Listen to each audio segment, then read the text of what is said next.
नमस्कार मंडळी. उन्हाळ्यामध्ये सर्वांना सर्रास आवडणारे थंडगार पेय म्हणजे कैरीचे पने. पाहता क्षणी तुम्हाला कळालं असेल की ती एकसंध असं कैरी पनं सिरप ह्या ठिकाणी तयार झालेलं आहे. महिनाभर हे पनं सिरप तयार करून ठेवलं तर अवघ्या 1 मिनिटामध्ये तुम्ही थंडगार असं कैरी पनं करू शकता. तर चला वेळ न घालवता लगेच रेसिपीला सुरुवात करूयात. 2 तोतापुरी आणि 1 रेग्युलर कैरी 2 वेळा स्वच्छ पाण्याने धुवून घेतल्यानंतर अर्धा तास मी अशा प्रकारे पाण्यामध्ये ठेवली. पाण्यामध्ये ठेवल्यामुळे कैरीला काही माती किंवा चीक असेल तो देखील पूर्णपणे निघून जाईल. ज्या कैऱ्या उपलब्ध आहेत ना त्या कैऱ्यापासून देखील पनं तुम्ही तयार करू शकता. आता अर्धा तासानंतर पाण्यातून तिन्ही कैऱ्या काढून घेऊन आपण अशा प्रकारे नॅपकिनने पूर्णपणे कोरड्या करून घेऊयात. संपूर्ण कैऱ्या कोरड्या करून घेतल्यामुळे छान महिनाभर सिरप टिकलं जातं. तिन्ही कैऱ्या कोरड्या करून घेतल्यानंतर देठाचा भाग थोडासा कट करून नंतर आपण पिलरच्या साहाय्याने तिन्ही कैऱ्याची साल काढून घेऊयात. साल हलकीशी कडवट असल्यामुळे पणं देखील कडवट होऊ शकतं, म्हणूनच अशा प्रकारे साल काढून घ्यावी. तोतापुरी कैरी फारशी आंबट नसल्यामुळे मी ह्या ठिकाणी 2 तोतापुरी कैरी आणि हलकीशी आंबट असलेली 1 कैरी घेतलेली आहे. परंतु तुम्ही तुमच्या चवीनुसार कोणतीही कैरीचं पणं करण्यासाठी वापरू शकता. आयत्या वेळी पाहुणे आले ना तर अवघ्या 1 मिनिटामध्ये तुम्ही ह्या सिरपपासून कैरीचं पणं तयार करू शकता. अशा प्रकारे ह्या ठिकाणी मी तिन्ही कैरीची छान सालं काढून घेतलेली आहे. चला तर आता आपण कैरी बारीक अशी चिरून घेऊयात.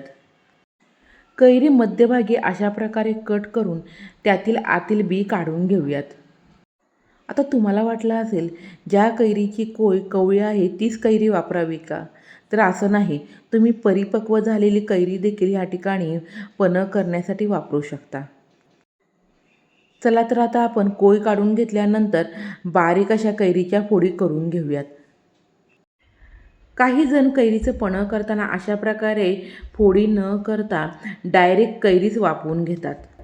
परंतु तसं केलं तर कैरीच्या कोयीला खूप प्रमाणामध्ये गाभा असतो, त्यामुळे तो पूर्णपणे निघाला जात नाही.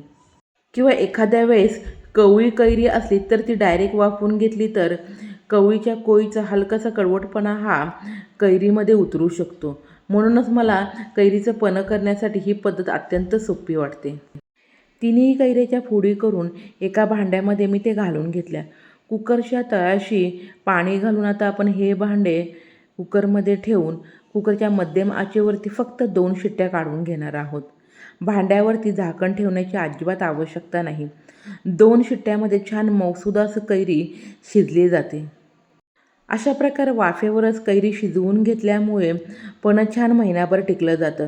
परंतु डायरेक्ट तुम्ही कैरी पाण्यामध्ये शिजवून घेतली ना तर महिनाभर अजिबात कैरी पणं सिरप टिकलं जाणार नाही, लगेच ते खराब होईल. गरम असतानाच कैरीच्या फोडी अशा प्रकारे पळीने छान घोटून घेऊन पूर्णपणे हा पल्प थंड करून घेऊयात.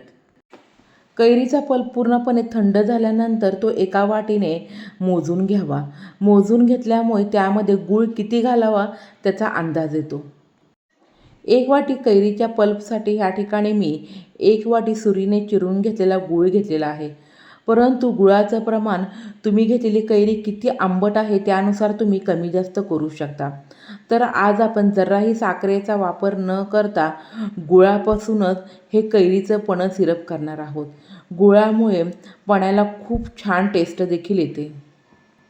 तुम्हाला साखरेचे पणे आवडत असेल तर गुळाऐवजी ह्या ठिकाणी तुम्ही तुमच्या गोडीनुसार साखर वापरली तरीही चालेल. कोमट पाण्यामध्ये हलकीशी भिजवून घेतलेली केशर देखील घालून घेऊयात.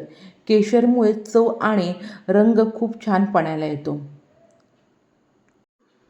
पाव चमचा काळं मीठ, 4 ते 5 मिरे मी अशा प्रकारे खलबत्त्यामध्ये भरड करून घेतलेले आहेत. पाव चमचा भाजून घेतलेल्या जिऱ्याची पावडर, अर्धा चमचा वेलची पावडर घालून हे सर्व जिन्नस आपण मिक्सरला फिरवून घेऊयात. अजिबात वाटताना पाणी घालण्याची आवश्यकता देखील नाही. आपसुकच कैरीचा पल्प आणि गूळ एकत्र येऊन अशा प्रकारे छान दाटसर असं या ठिकाणी कैरी पणस सिरप तयार झालेला आहे. केशर आणि गूळ घातल्यामुळे पण्याला पहा रंग किती सुंदर असा आलेला आहे. आता हे तयार झालेलं कैरी पणस सिरप कोणत्याही कोरड्या काचेच्या बाटलीमध्ये भरून ठेवलं ना तर आरामात फ्रीजमध्ये महिनाभर टिकलं जातं. अजिबात ते खराब देखील होत नाही. उन्हाळ्यामध्ये झटपट असं कैरी पणं तुम्हाला प्यावंसं वाटलं ना तर फ्रीजमधून पणं काढून ग्लासमध्ये बर्फाचे खडे आणि तुमच्या चवीनुसार कैरी पणस सिरप आणि थंडगार पाणी घातलं ना तर झटपट कैरी पणं तयार. आणि तुमच्या आवडीनुसार तुम्ही त्यामध्ये भाजलेली जिऱ्याची पावडर आणि काळं मीठ देखील घालू शकता. आत्ताच कैरीचा सीझन देखील चालू झालेला आहे, त्यामुळे वेळ न घालवता येत्या उन्हाळ्यामध्ये खास तुम्ही हे कैरी पणस सिरप करून पहा आणि कसं झालं ते मला कमेंट बॉक्समध्ये सांगायला अजिबात विसरू नका. नेहमीप्रमाणे रेसिपी आवडली असेल तर लाईक करा, जास्तीत जास्त शेअर करा. अशा नवनवीन रेसिपी पाहण्यासाठी माझ्या चॅनलला सबस्क्राईब करा. बेलची घंटी वाजवायला अजिबात विसरू नका. चला भेटूया पुढील व्हिडिओत. धन्यवाद.